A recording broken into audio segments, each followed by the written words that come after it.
Shop, Episode 1, Ep3 damage repair.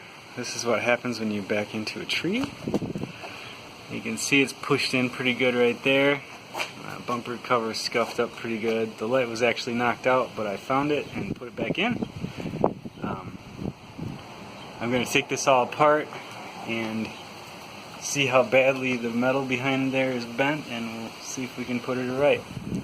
There's a screw down here, a screw up in there, and then a couple clips, and here by the tail light, it's bolted on, and it shouldn't take too long to get off. 5 minutes later, I've got the bumper off there. So let's see how this thing's bent. And you can see we've got a little bit of a wrinkle right here. This is actually opened up and smashed in, so I think the impact was kind of right here and knocked a little paint over there. And this hole, see there's a little gap right here that's supposed to seal against there. So this whole, let me stand back, this whole thing is kind of pushed in like this.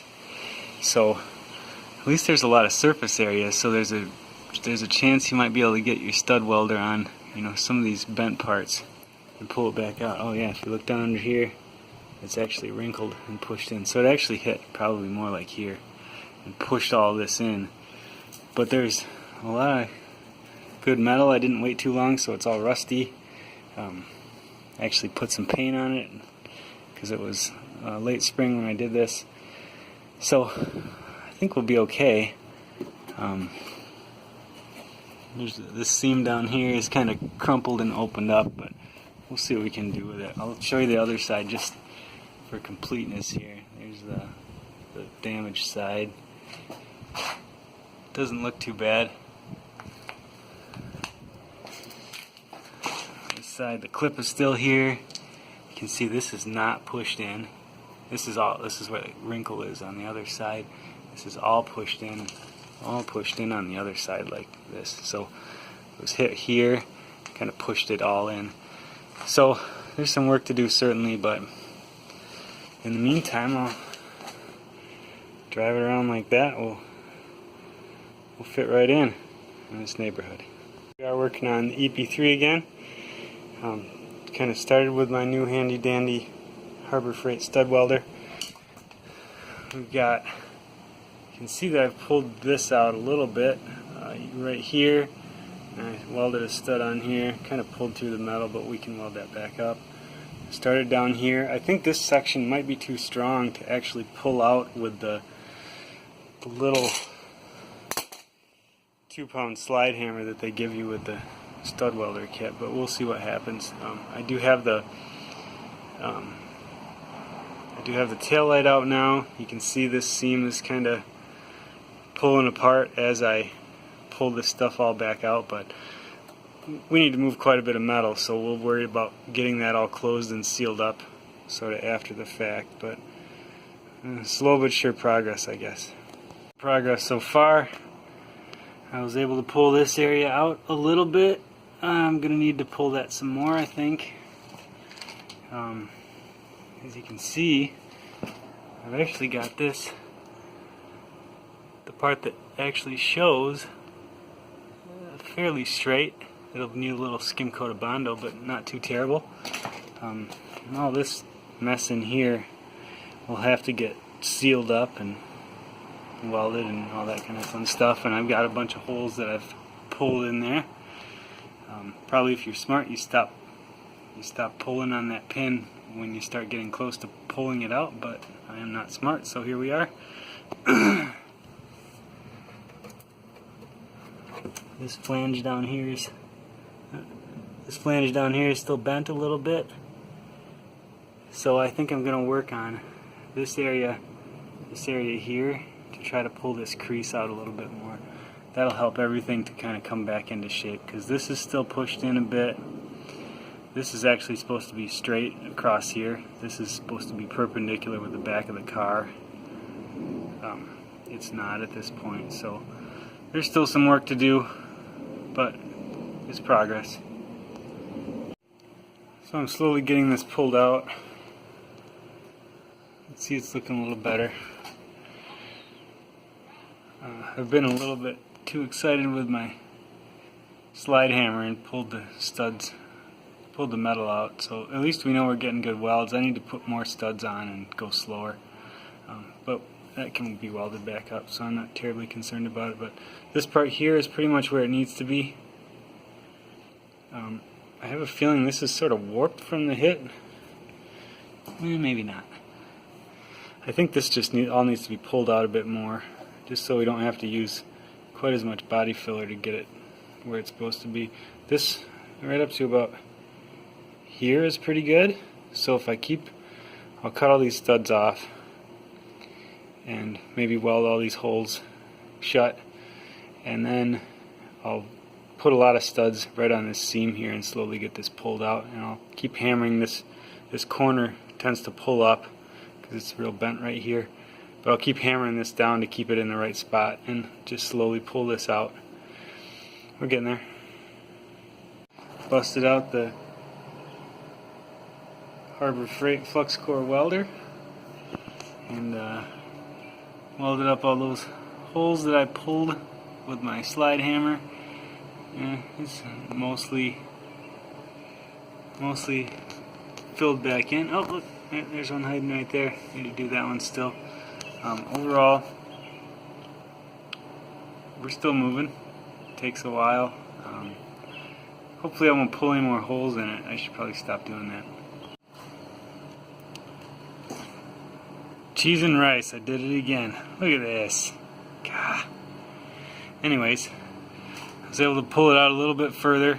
I think the rest of this is probably going to be Bondo at this point.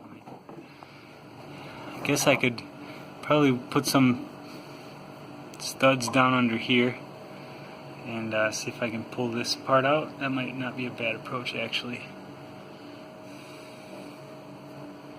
Yeah, this probably needs a little bit of work under here. Anyways, I'm gonna weld that up yet again. We'll be ready to go. It's getting better.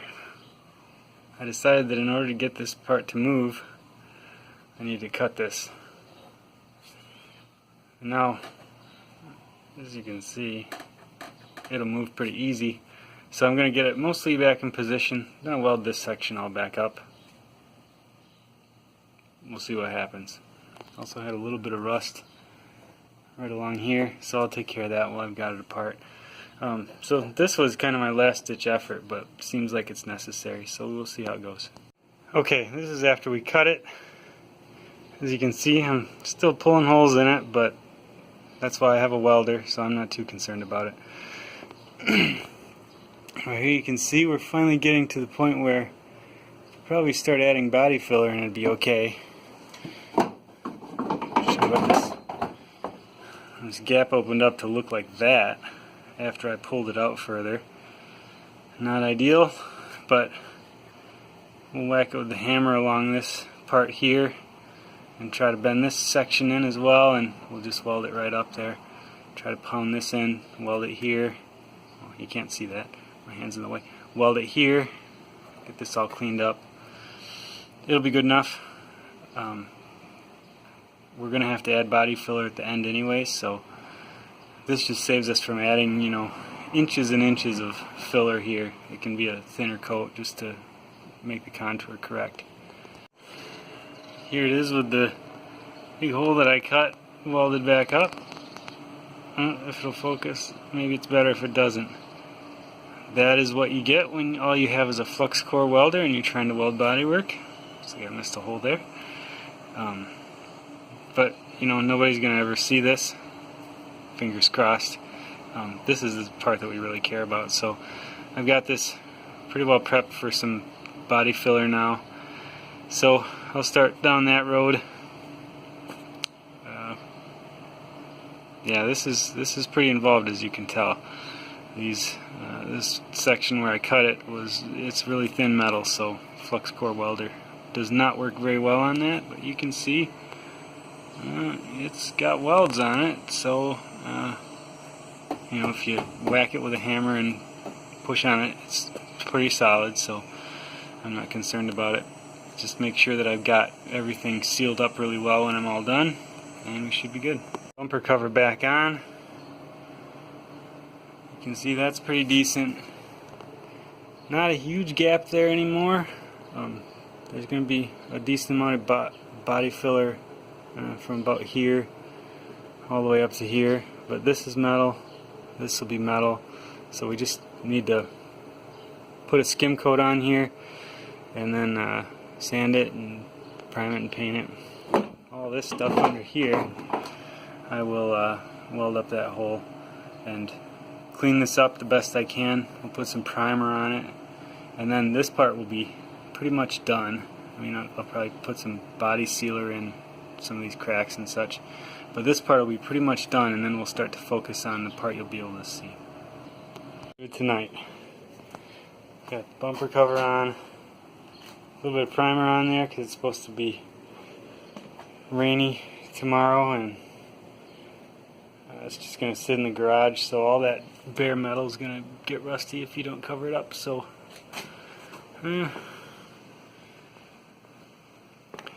still see here there's a big gap, but overall it fits pretty good.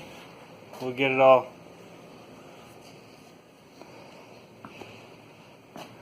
I could actually put it together and drive it tomorrow if I felt like it, but I'm going to ride my bicycle. The next stage, all metal body filler. This stuff is really good, better than Bondo, easier to work with. Well, maybe not easier to work with, but more durable certainly, and less likely to collect water and so on. So we'll work on that next time.